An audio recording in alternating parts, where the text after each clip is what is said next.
The next type of non-Mendelian or complex inheritance I want to talk about is polygenic inheritance. And you've seen this prefix poly before. When we talk about polymers, it means many. And so it means many genes.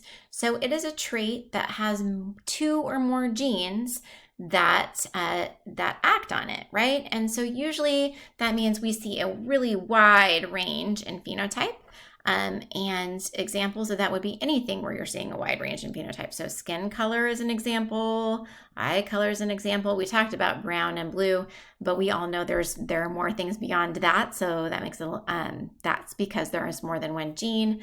Height, you can be all the way from barely 5 feet to 7 foot something. And then we also know that our personality has many, many, many variations, right? So, and of course, personality is not all genetic. There's both the nature, so your genetics, and your nurture, which would be the environment that's around you.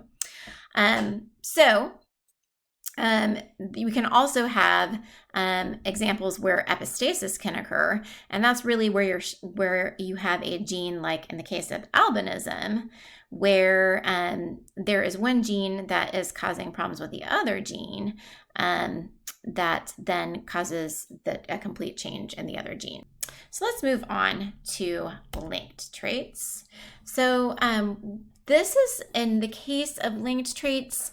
The reason why we say they are non-Mendelian is because they don't follow that law of independent assortment.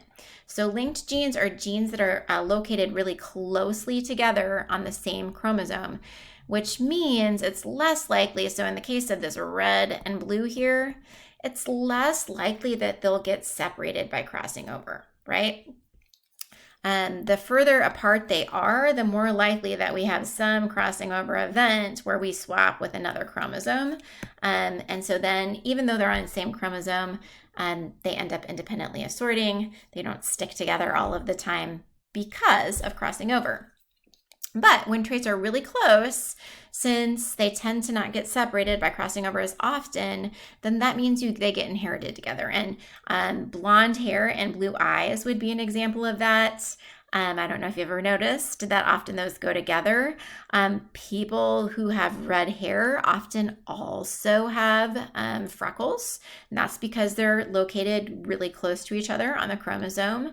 Having large ears and a broad nose, those two traits are also located close to each other on a chromosome. So we call those linked because they travel together. All right, finally, and the one that we're probably going to do the most with, I want to talk about sex-linked traits. So remember that traits can be on the X chromosome or the Y chromosome, but if you are a male and we're talking about something that's on the X chromosome, you are only going to have one copy of that gene. So instead of having 2 alleles for the gene, you will have 1 allele for the gene, right? So we call these sex-linked traits because the pattern of inheritance ends up looking a little different. So it is possible to have a Y-linked trait, or Y-linked gene, or Y-linked trait, and we talked about that SRY trait, but really there isn't much else on the Y chromosome. Notice that it is even much smaller. So really, most of the time when we're talking about sex-linked traits, we're going to be talking about things on the X chromosome. And again, remember, both men and women have X, so those traits are things that we all have.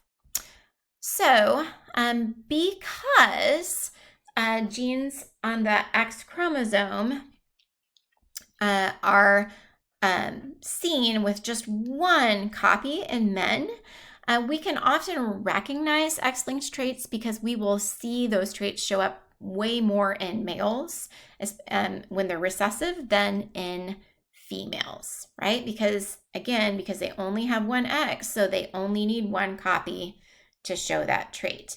Unlike in females, if I had something that was recessive, so let's say that the trait is recessive, the only way for the female to show it is to have 2 recessive alleles.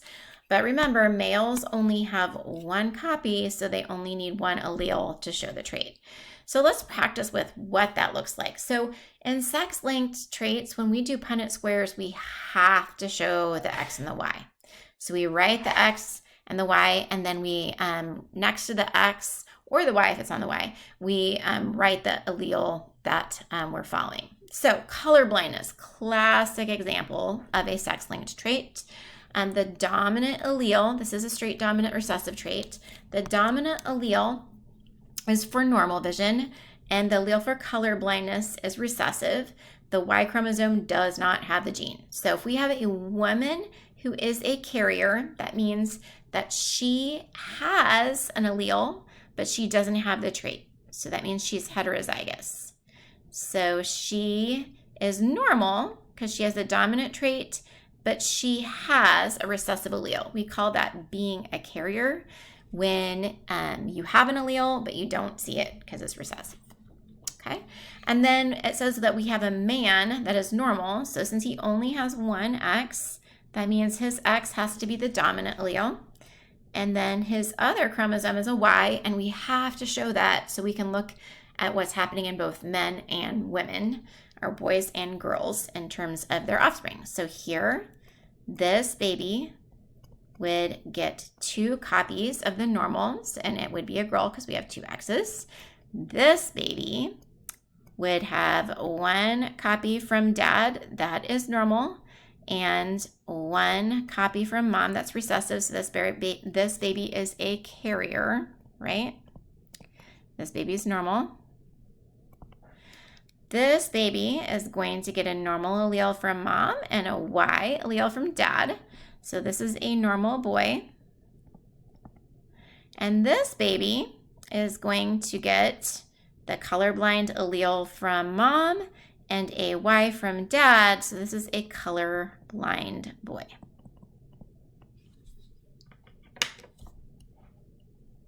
Okay, so go ahead and try some of the examples that you have on your practice sheet.